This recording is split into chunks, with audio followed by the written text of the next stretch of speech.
পুরোটা আমি বইছি। চলো খাওয়ানো যাক। এখন থেকে 500-রও বেশি বাচ্চা বিনামূল্যে ব্রেকফাস্ট এবং লাঞ্চ পাবে স্কুলে আসার জন্য, আর সেটা প্রত্যেক দিনই। আর তোমরা যত বেশি জন এই ভিডিওটা দেখবে তত বেশি দিন এই প্রোগ্রামটা চালানো যাবে। খাবারের জন্য এই সম্প্রদায় খুবই খুশি। আমি এই অর্গানাইজেশনের কাছে খুবই কৃতজ্ঞ। ওদের জন্য এখন স্টুডেন্ট বাড়ছে। আর একে খাওয়ানোর সাথে সাথেই এইমাত্র আমরা পুরো স্কুলকে ব্রেকফাস্ট খাওয়ালাম। আমরা এখানে যে কোনো জায়গায় ঠিক বসতে আছে। পারি। এখানে যে কোনো টেবিলেই বসতে পারবো তো? হ্যাঁ। এটা কেমন খেতে? ভালো খেতে তো? হ্যাঁ, দারুণ খেতে। ভালো খেতে। হ্যাঁ, এটা জিমি বানিয়েছে।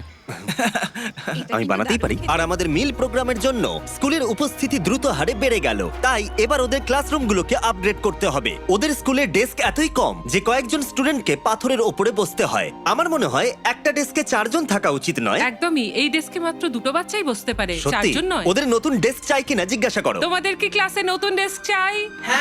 ঠিক আছে, এক্ষুনি আসছি আমি। ভেতরে নিয়ে এসো। আমরা সবার জন্য নতুন ডেস্ক এনেছি। এখন স্কুলে নতুন ছাত্রদের সংখ্যা বাড়লেও প্রত্যেকের এখন বসার জায়গা হবে। দেখো কত খুশি এরা।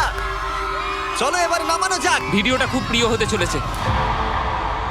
এখানে সেই জিনিসগুলোর অভাব যেগুলো আমরা অত্যন্ত স্বাভাবিক বলে মনে করি ইউরোপ আর আমেরিকায়, যেমন স্কুলে নতুন ডেস্ক আনা যাতে ওদের আর পাথরের ওপরে বসতে না হয়। এটা ওদের কাছে সত্যি একটা বড় পাওয়া। ধন্যবাদ, কোনো ধন্যবাদ। ব্যাপার এটা নয়। ওদের কাছে অনেক বড় পাওনা। সাহায্যের জন্য ধন্যবাদ। ওরা নিজেরাই দেখো নিয়ে যাচ্ছে।